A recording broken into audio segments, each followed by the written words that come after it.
Hey everyone, and welcome. We've all got that one teacher we'll never forget, right? The one who just got it, who saw something special in you or explained a tough concept in a way that finally made sense.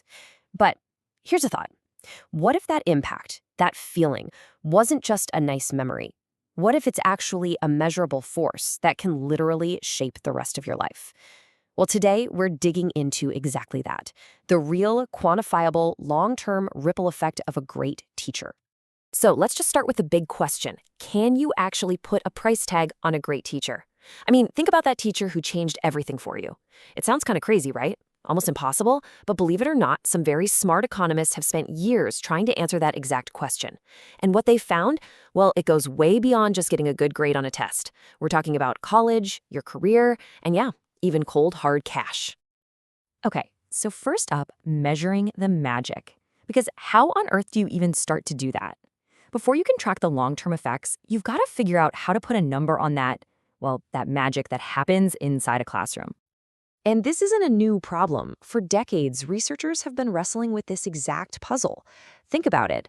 Is a kid acing their tests because of an amazing teacher, or is it because their parents got them a private tutor? And what about a student who's falling behind? Is it the teaching, or do they just start the year way behind everyone else? Figuring out how to isolate the teacher's actual impact from all that other noise, that was the crucial first step. So the solution they came up with is a really clever metric called teacher value added, or just VA for short. Now, here's what makes it so different. It's not about the final test score. VA doesn't care if a student gets an A or a C. Instead, it measures their growth from the beginning of the year to the end. It's like asking, how much further did the student travel because the specific teacher was their guide? It statistically filters out all those other factors so we can see the teacher's unique contribution. It gives us a much, much clearer signal. And this is where things get really interesting, even a little controversial.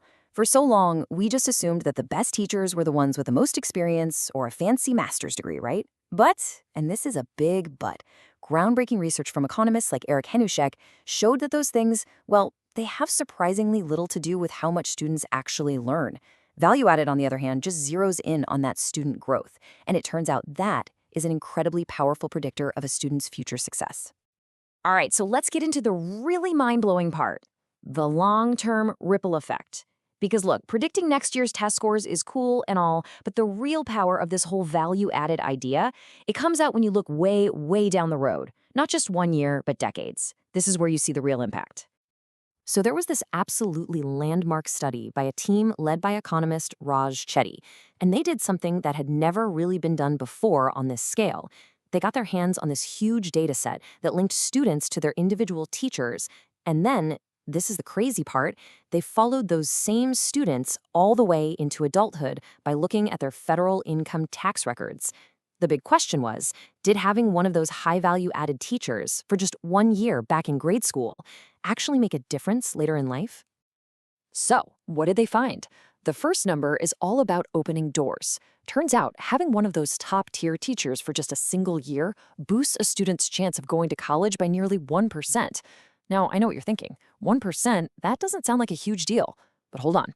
Think about that scaled up across an entire school district or a whole city. Suddenly, you're talking about thousands and thousands of kids getting a shot at college that they might not have had otherwise, all because of that one teacher in that 1 year. But it doesn't even stop there. It's not just about whether they go to college, it's about the quality of the college they get into. And how could they possibly measure that? Well, this is pretty clever. The study found that students who had a great teacher ended up at colleges where their classmates on average earned about $300 more per year. It's a really smart way to show that they're not just scraping by to get into any college, they're getting into better ones with more successful peers. And here it is, the big one, the bottom line. It shows up right in their paychecks.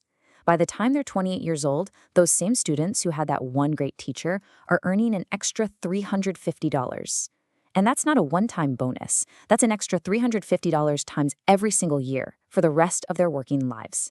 That's not just a warm, fuzzy feeling about a teacher you liked. That is a real, measurable financial return on investment, all from one person in one classroom years and years ago. So, okay, let's zoom out from the individual student and look at the whole classroom. This is where the numbers just get, honestly, they're staggering.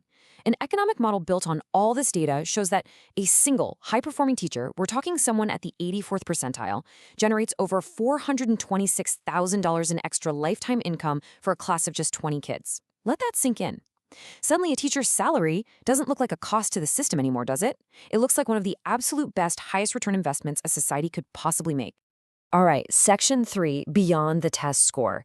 Because these numbers are incredible, right? But they also bring up a really important question. The data tells us that great teachers make a huge difference, but it doesn't really tell us what makes them so great. I mean, is it really all just about raising test scores? To get at that, we got to go beyond the spreadsheets and ask teachers themselves what quality really means day to day. And when you ask them, their answers are really telling. So a huge global survey asked teachers, hey, where do you need the most help? Where do you need more training? And you know what the number one answer was? It wasn't about new ways to teach math or how to diagram a sentence. The top answer was teaching students with special needs. And right after that, using technology in the classroom and teaching in multicultural settings. What that tells you is that for teachers on the front lines, being high quality isn't just about delivering the curriculum. It's about juggling the incredibly complex human reality of a modern classroom.